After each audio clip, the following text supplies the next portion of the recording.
सोचो, एक तरफ एल&टी और भारत इलेक्ट्रॉनिक्स मिलकर इंडिया का खुद का 5th जनरेशन फाइटर जेट बनाने की रेस में है। दूसरी तरफ एचएसबीसी कह रहा है कि सेंसेक्स 2026 तक 94,000 छू सकता है और इसी बीच आईटी स्टॉक्स गिर रहे हैं ट्रम्प की नए H1B वीजा रूल्स की वजह से। बजाज इलेक्ट्रिकल्स एक बड़ा ब्रांड डील कर रहा है और रियल एस्टेट स्टॉक में प्रॉफिट बुकिंग चल रही है। क्वेश्चन ये है, इन सारी खबरों का इन्वेस्टर्स पर क्या इंपैक्ट होगा और आपको क्या सीखना चाहिए। चलिए समझते हैं डिटेल में। वीडियो को एंड तक बिना स्किप किए जरूर देखना। Hi friends, my name is Santosh and you are watching stock Khabar daily. Let's start. सबसे पहले बात करते हैं डिफेंस सेक्टर की। डिफेंस सेक्टर में एक हिस्टोरिक डेवलपमेंट हुआ है। लार्सन एंड टुब्रो और भारत इलेक्ट्रॉनिक्स मिलकर एक कंसोर्शियम बना रहे हैं जो इंडिया के इंडिजेनियस 5th generation fighter jet advance medium combat aircraft AMCA के लिए बिड सबमिट करेगा। AMCA प्रोग्राम DRDO के एरोनॉटिकल डेवलपमेंट एजेंसी के अंडर चल रहा है और इसका बजट है लगभग 15,000 करोड़। टारगेट 2036 तक इंडिया का खुद का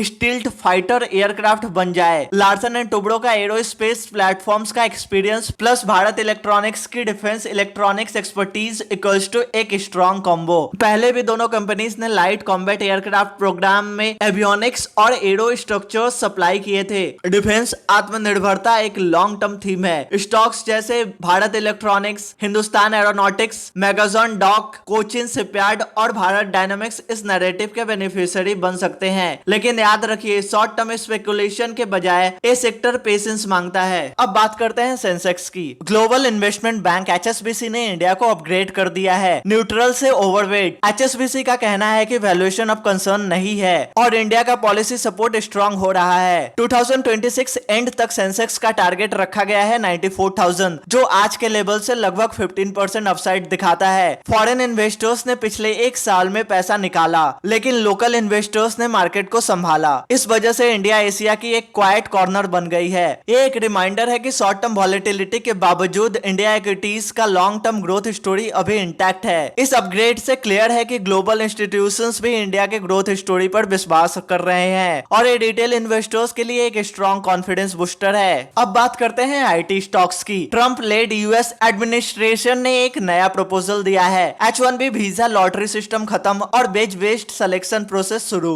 साथ ही एक soccer fresh H1B visa application fees बढ़ाकर $100,000 कर दी गई है। इस न्यूज के बाद कोफोर्ज, टेक महिंद्रा, एम्फेसिस, परसिस्टेंट जैसे स्टॉक्स 2% तक गिर गए। TCS, इन्फोसिस भी प्रेशर में रहे। शॉर्ट टर्म में आईटी सेक्टर पर प्रेशर रहने वाला है, specially mid cap IT stocks में, लेकिन लार्ज कैप्स ग्रेजुअली एडजस्ट करेंगे ऑफशोर हायरिंग और लोकल यूएस हायरिंग से। लॉन्ग टर्म में सेक्टर का डिमांड इंटैक्ट है बट वॉलेटिलिटी एक्सपेक्टेड है। एक पॉजिटिव खबर कंज्यूमर ड्यूरेबल्स स्पेस से। बजाज इलेक्ट्रिकल्स ने Morphe recharge brand rights acquire किया है इंडिया और नेबरिंग मार्केट के लिए 146 करोड़ में। इस डील के बाद बजाज की प्रोडक्ट पोर्टफोलियो स्ट्रेंथन होगी, स्पेशली प्रीमियम अप्लायंसेस और लाइफस्टाइल सेगमेंट में। मार्केट रिएक्शन भी पॉजिटिव था, स्टॉक जबरदस्त ऊपर गया। बजाज इलेक्ट्रिकल्स अपने ब्रांड मिक्स और ई कॉमर्स प्रेजेंस को अग्रेसिवली ग्रो कर रहा है। ये डील लॉन्ग टर्म ग्रोथ के लिए एक स्ट्रॉन्ग स्टेप है। नेक्स्ट, रियल एस्टेट सेक्टर 3 दिन से प्रेशर में है। Godrej Properties, Oberoi realty